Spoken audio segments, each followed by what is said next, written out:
What's up everyone? Alex here. The summer. It's that time of the year where you get to walk around in sandals, not have to worry about midterms or exams, and just bask in the sun's rays while hanging out at the beach. That is, unless you're a member of the Phantom Thieves. In Persona 5 Strikers, the Phantom Thieves set off on a whole new adventure, one that'll take them far beyond the confines of Tokyo, looking for clues, taking names, and changing hearts.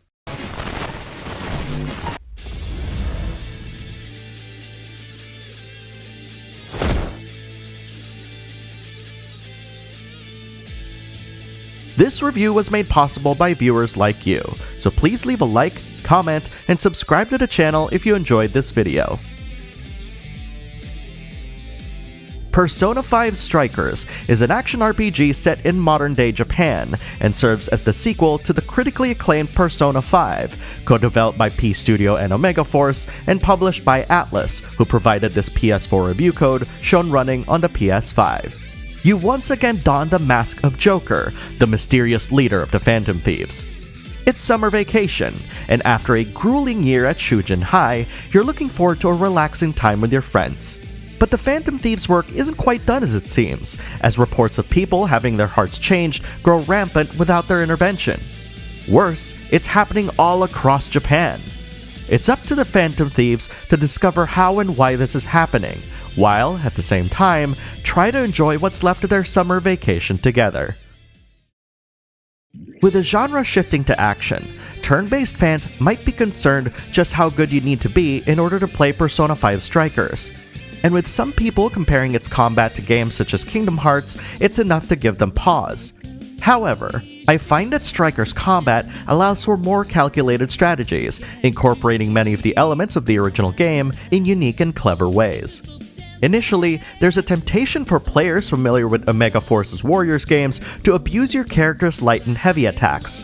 But there will come a point early in the game that'll make it abundantly clear that haphazard button mashing won't work all the time. To win, you'll have to utilize a combination of your Persona's abilities as well as your surroundings in order to deal with the enemies around you.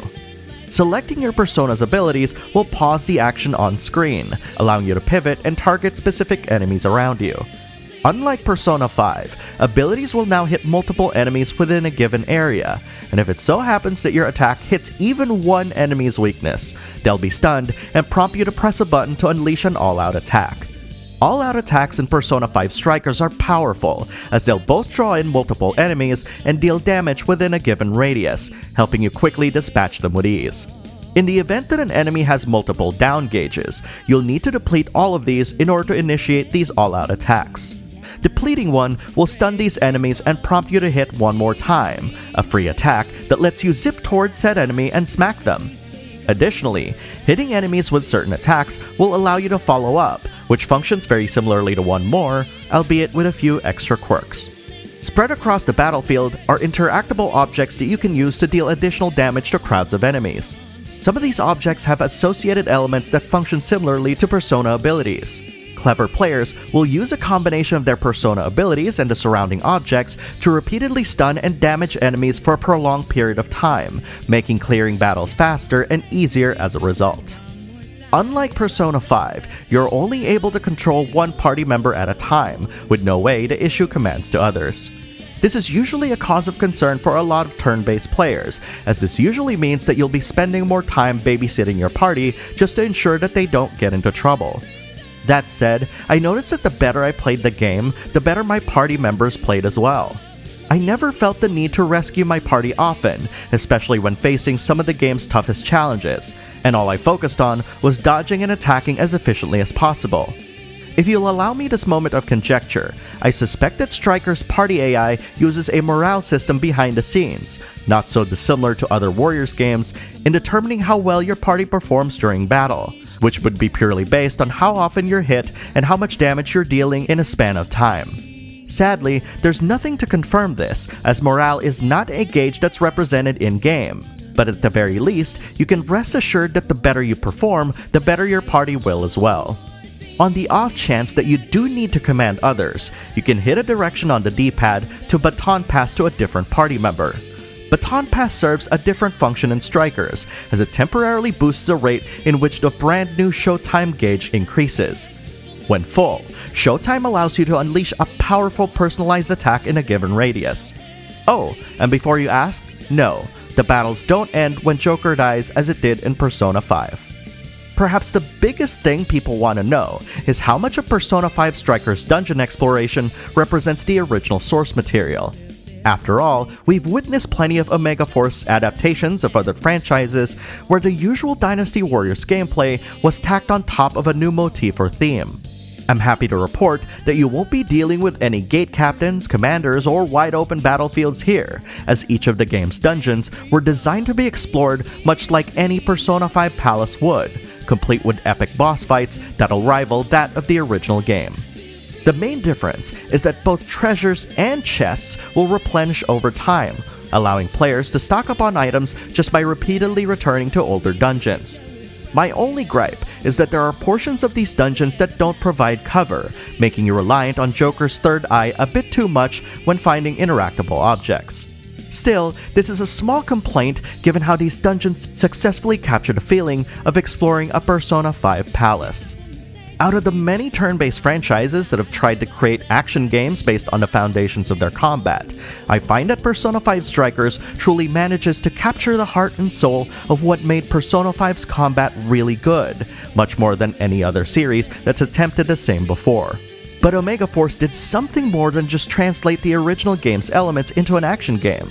They created a way for players who don't normally play these kinds of games to not only pause and assess the lay of the land, but to also string combos through the combination of Persona abilities and the environment to keep enemies stunned almost indefinitely. There's nothing more satisfying than being able to defeat enemies in a Persona game when you've denied your enemies their turns throughout the entire battle, and Strikers definitely lets you do that and then some. As satisfying as its combat is, a Persona game wouldn't be complete without an engaging story and a sleek presentation, and there's definitely no shortage of that in Persona 5 Strikers. That being said, skipping Persona 5 will affect your experience of its story. Much of the Phantom Thief's backstories and motivations can be found in Persona 5, and while Strikers lightly goes over these details without spoiling the specifics of what happened, these references will carry more gravitas to players who are intimately familiar with said events, further enhancing their appreciation of its story. Unlike other Persona spin-off games before it, Persona 5 Strikers is undeniably the sequel to Persona 5, carrying over many of the themes that were established in the previous game. However, it wouldn't be a satisfying narrative if Strikers was merely a retread of what happened in the previous game. That's where the decision to shift Strikers' genre comes into play. Many Persona players are familiar with the notion that playing a game in the series would require upwards of about 100 hours of play to get through once. This playtime is mainly due to the deliberate pacing of the game, with a design that forces you to live through a day in the life of its protagonist. Its gameplay also lends itself to a deliberately slower pace, allowing players to delve into the nuances of its progression and battle systems. It's also why its developers typically plan its stories out to be experienced across an entire year. But what if you didn't have that much time? What if you only had summer break? It's to that end that I feel that Persona 5 Strikers' shift to an action-based game makes a lot of sense. The fast-paced nature of its combat and storytelling reflects the fleeting feelings we had when we were back at school, always waiting for the summer to come, only to realize that summer's end was just around the corner. It's also most likely the reason why the game is much shorter than its predecessor, with folks clocking in between 35 to 45 hours of play. But alas, while I'd love nothing more than to spend time in Tokyo with Sojiro and reacquainting with the many confidants I've met, revisiting these locales would only entertain you so much, which is why I absolutely love the fact that Strikers has you traveling all across Japan. While you won't ever be staying in a location for far too long, the constant change in scenery is an opportunity for players to rebond with the rest of the Phantom Thieves. The game represents this in the form of a brand new bond system, which portrays the entire party's closeness with each other. Eventually, you'll start earning bond experience whenever you trigger social events in the real world or when fighting in dungeons. Once you level up your bond, you'll earn bond points that you can spend on various bond skills that can enhance various aspects of your party.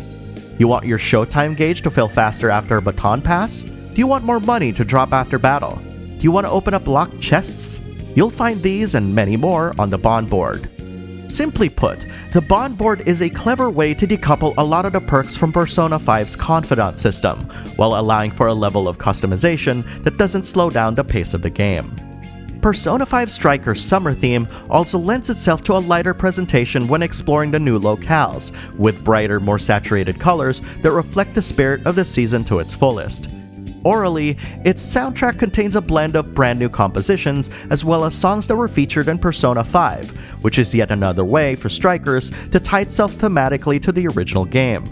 These new songs are filled with jingles, bright guitar riffs, and even local instruments, with motifs that remind me a lot of Persona 4, which, when you consider its grim serial killer storyline, still managed to make its adventure feel light and airy.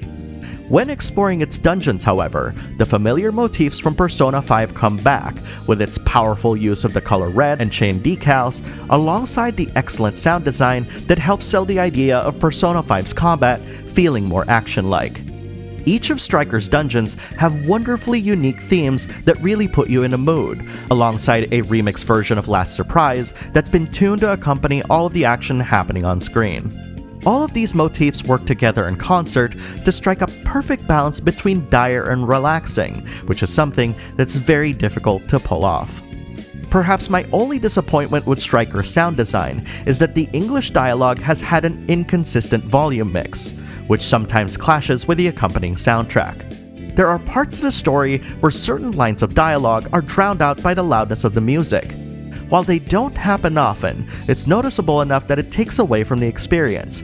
I tried to see if this was exclusive to my audio setup, but I've listened to it through headphones, a soundbar, and a 5.1 surround system through my PS4 and PS5 in various combinations, and these specific lines of dialogue still sounded too low by comparison.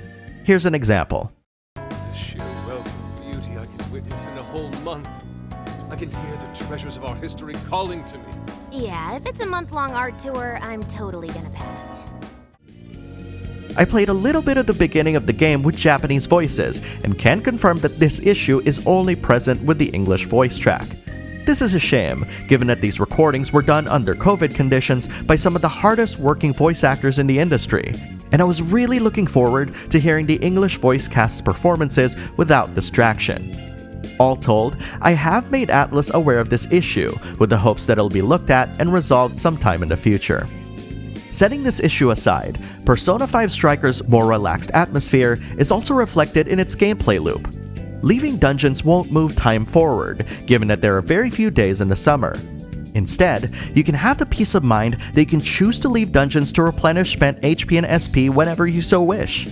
I've often found myself doing exactly this, turning around immediately and going back into dungeons with a newly refreshed party.